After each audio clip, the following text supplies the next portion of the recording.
God, is that you? Yes, it is. I could use your help. Okay, what's up? First, I've heard that you're omniscient. Is that true? That's a very good question, but no, lots of people think I am, but I can't be. That's disappointing. I was hoping you'll be able to tell me exactly what to do for the best possible outcome. I'd love to, I really would. It's why I'm here keeping exact track of everything in the universe, or at least everything that I can. So you're omniscient after all. Well, no, because I can't keep track of me keeping track. Why not? Well, we're talking, right? Yes, and I'm glad of it. Like I say, I could really use some help. That puts me in the universe. See, there's my bind. I could stay completely outside the universe and keep track of the whole ball of wax, but then I couldn't do anything. Even talking to you crosses a line. Once I interact with the universe at all, I'm in it, and that creates a paradox. How do you mean it? Well, you've heard that old puzzle about me, right? If God is omnipotent, can he create a mountain so big he can't move it? It's quite the bind, because whether the answer is yes or no, I'm not omnipotent. I either can't create or can't move that mountain. Yes, I've heard that. But it's about your omnipotence. I'm not asking you to move the mountains for me. I'm asking for you to guide me to my best behavior. I'll do the rest. I appreciate that, but there's a similar question. If God is omniscient, can he create a puzzle so hard he can't solve it? Oh, I see. And you've created such a puzzle? Yes, by caring, by being here to talk with you, by wanting to intervene in the workings of things, even just in creating the world. I'm confused. Can you say more? That I can. If I were completely outside the universe with no crossing into it as I'm doing now, I could analyze everything within it and determine everything that would happen. There's one of your kind many years ago who discovered that possibility, a man named Laplace, who suggested that a genius like me, armed with Newton's laws, mine actually, but good of him to discover them, and a detailed mapping of every atom's position and direction, could always work out the next move and therefore determine every outcome. Right. That's why I'm asking you what I should do. But there's the rub. As many have noted, there's a problem with Laplace's genius. Not a problem if he's just outside observing, but I'm not. I intervene to create the world and you in it, and here I am intervening again. And why is that a problem?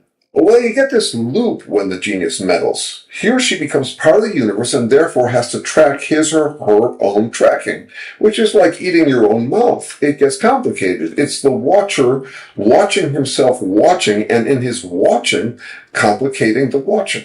A problem you have created that you can't solve? I didn't actually create the problem. It's circumstantial. No God who cared about the ways of the universe could solve it, so at least I don't feel too bad about it. Oh, I see. Or at least I think I see. Let me put it another way. People see me as the ruler of everything, omnipotent, omniscient. Omnipresent. Yes, omnipresent in the world. And why? Because I'm omnipleasant. Omnipresent? Yeah, a really nice guy who wants it all to work out as pleasantly as possible, which for someone omnipotent should really be pleasant always for everyone. Oh, right. A nice God. Indeed, and really, I try to be. So did you ever wonder why things aren't always pleasant for everyone? Well, yes, but out of respect for you, I didn't think it was my place to ask. I've been told you work in mysterious ways and that maybe it's all for the best, even though, wow, sometimes it doesn't feel that way. Ask. It's a really good question. Think about it. Maybe I'm omnipresent and omnipotent, but not omniscient. In other words, I've got the power and intention to make it pleasant for everyone. I just don't know how. Is that the case? Or maybe I'm omnipresent and omniscient, but not omnipotent. In other words, I want to make it pleasant for everyone, and I know how, but I don't have the power. Or maybe I'm not omnipresent after all. The point is, one way or another, I can't be all three at once. Oh, I see what you're getting at. So, which is it? It's somewhere in between. And again, it's not about my personality or powers, but my predicament, wanting to be in the universe to bring about maximal pleasantness, and then being stuck having to trap myself in the process since I'm meddling. Unlike Laplace's imaginary genius, who just tracks it all from the outside, here I am in the universe tampering, talking to you, for example. Once I'm in it, I have to track myself too. I think I get it. You let me try to explain it a few different ways. Well, sure, if you have time. I have all the time in the universe, dear one. Great, lay it on me.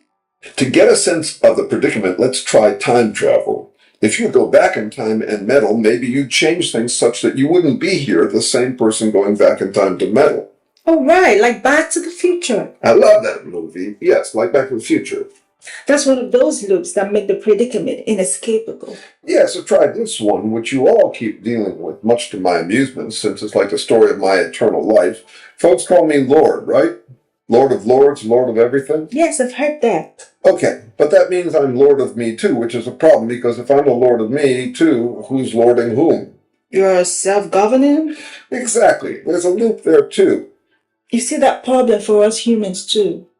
It do indeed. Whether you elect a leader or the leader just muscles his or her way into power, you have a problem. The leader is supposed to govern everyone who doesn't govern themselves. So does he govern himself? If he does, then he doesn't get to govern himself. But if he doesn't, then he has to govern himself. Cute. I think I see the predicament. Of course, we have a solution here. Not that it always works.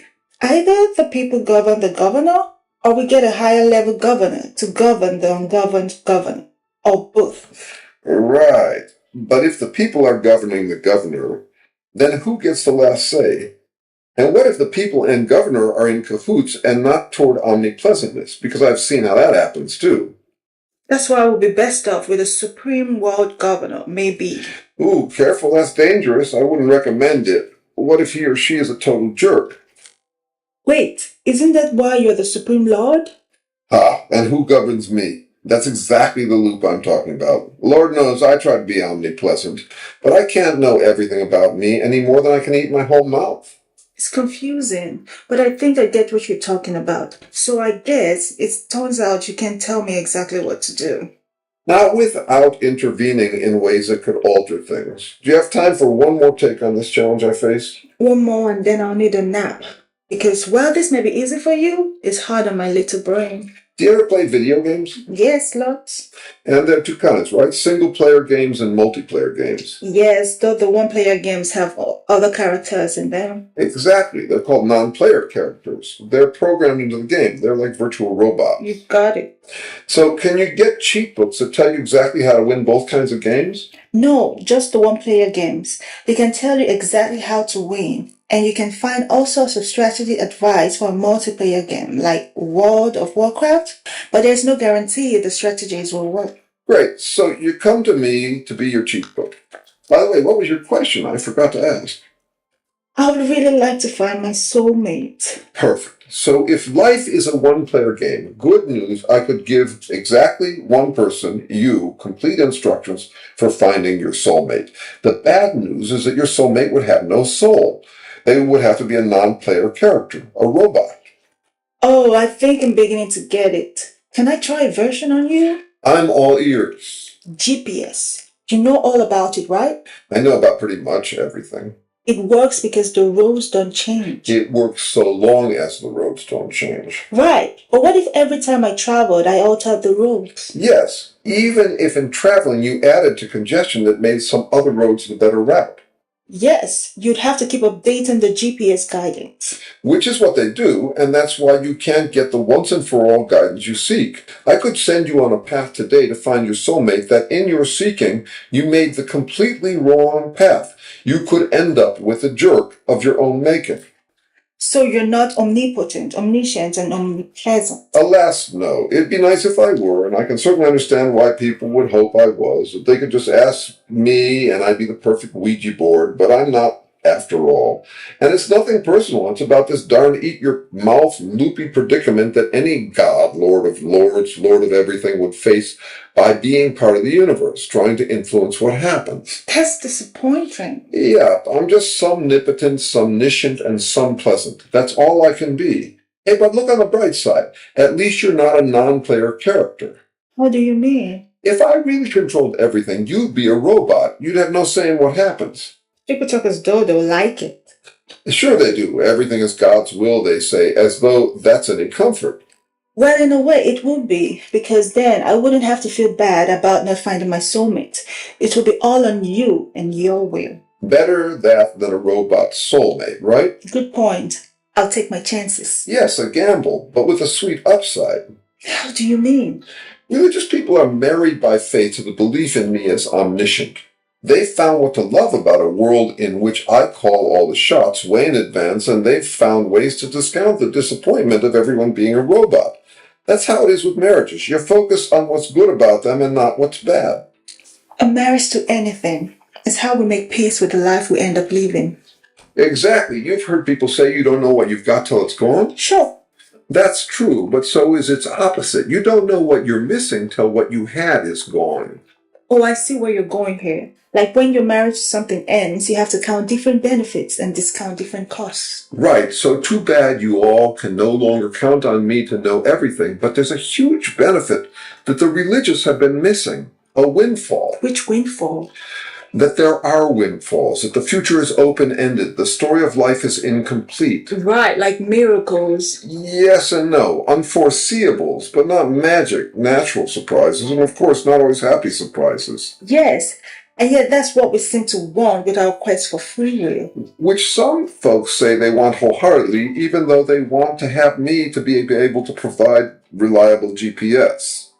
My mom told me that our freedom and your omnipotence are both real. And when I asked her how the both could be, she said that you work in mysterious ways. I do work in mysterious ways, and that's the point. They're somewhat mysterious even to me. I'm somniscient. Wow, that's a whole lot of food for thought. And now I need a nap to sleep on it. I command it. Really? No, just kidding. Nice to talk with you. Nice to talk with you, God. Thanks for taking the time. Lord knows I have all the time in the universe.